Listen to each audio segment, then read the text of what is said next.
Here we are interviewing the 2015 champion of Eriez Speedway. Congratulations, Darrell. Thank you. What's your feelings about accomplishing that? Honestly, the coolest thing of the whole thing to me is my name's going to be on the wall at Eriez with all the drivers before me. It's funny you guys asked that. I just texted Rich Gardner the other day and told him that, you know, it means a lot to me that him and Dick Barton have helped me along the way, and now my name gets to be beside them. I mean, they're my heroes, and, you know, the money, the trophy, that's all great, but I can't wait to see my name listed with those guys. Darrell, take us back to the beginning about how you got involved in stock car racing. I know your dad was a racer, so start at the beginning with us. My dad, yeah, he raced in the 80s here at State Line. I know JP's had told me we're one of the 5 father-sons that have won late model features here. That was a pretty good feat when I won my first race here. You know, helped Robbie Blair and Bobby Powell, and then I started when I was 16 running stock cars. And they just helped me get into the late models because the stock cars were getting so out of hand. And it definitely took a long time before I got acclimated to it, and I still think I'm learning. I mean, in the last 2 years, I've learned a ton. Racing the crate last year actually helped my super program quite a bit, and this year it did pay off. I mean, didn't get the feature win at Eriez, but we did get the main goal. How many years have you been racing, and then how many in super lates? This is my 16th year, I believe, and I think this is my 12th year in super lates. I was really happy 2 years ago. I finished second to Dick in points up here. I finished second to Robbie in points at Eriez last year. I finished second to Dick when he won his 200th late model win. I told someone earlier I should just have a bridesmaid dress, but I seem to finish second a lot. What's the future hold for you, Darrell? There's an ugly rumor going around that you might be done. No, people keep asking, so I'm just going to tell them I'm retiring. I'm hoping if I tell enough people I retire, maybe they'll want to sponsor me or give me some help and keep me into it. I don't know. We're running an old car, old motor. Every part and piece on the car is old. We really would like to upgrade over the winter if we could get some help to do it. If not, we will stay in the same piece because it's not bad. It's just getting a lot of laps put on it. He's not retiring. You heard it here first. No retirement yet. We can't win the championship and go out on top without the chance to pull off the Rich Gardner 2, 3, 4, 5 or whatever that was. What's a highlight of your career? Highlights of my career? Honestly, the first late model win was a big one.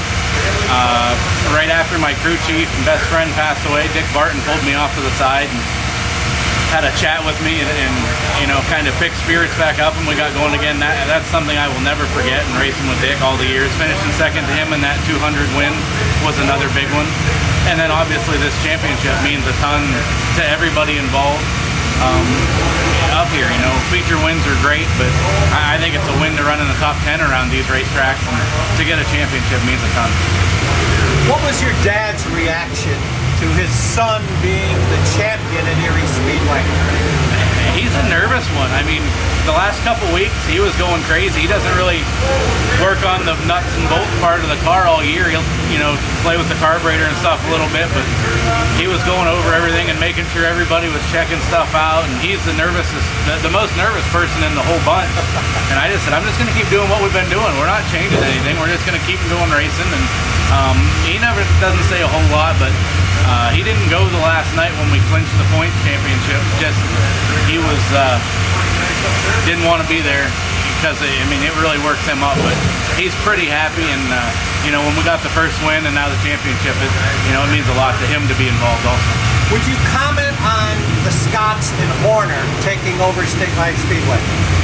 It's been great so far. I mean, everybody in this area has so much respect for Jim Scott that once it was announced that he was involved, it's like a weight was lifted off every racer's chest. I mean, when Kennedy got the MCR deal and Catania got this deal, nobody really knew what was going to happen, and you were nervous the whole time anyways. When Jim Scott took over, there's no nerves. We know it's going to be here next year. We know we're going to get paid. And everybody's excited. If they do make a mistake, everybody knows Jim's going to make it right. So it's probably the best thing that's happened to dirt late model and dirt track racing in this area in a really long time. Also comment on and Roar, they've been a big factor in keeping late models alive in this area. They have. I mean, a lot of tracks are getting rid of the late models. Bob and Kathy do everything they can to make sure we're there. They've been listening and making the racetrack racy, and you know, Eriez for the last 3 years has been probably the best racetrack in the area. Now this in State Line, we're going to have the best 2 racetracks in the area, bar none, compared to anywhere, and I think they're going to be 2 of the best tracks in the country when they're going to start working together. What are your end of the year racing plans after tonight? We're going to do the September sweep at Eriez, obviously. We are going to Hummingbird for a Mick Orkish Memorial race tomorrow, just as kind of a fun get away from all the grind of points race and everything. We're going to go down there. Probably going to go to McKean County, and then we're just going to look and see what big races are left and find the tracks that we maybe haven't ever been to and go race. Darrell, again, congratulations. We're all happy for you. I know you've paid your dues. It's nice to see a guy, a low-budget guy, accomplish what you've accomplished. Thank you. It means a lot. We are low budget. You know, we pride ourselves on making stuff look good. Maybe when it rolls onto the track, fans don't realize it's low budget, but we really do. You know, we all have jobs. We work all day, work on the race car all night. You know, kind of learn from what Dick Martin and you guys did for years. And that's what we do. We just keep plugging away and having fun. Thank you so much.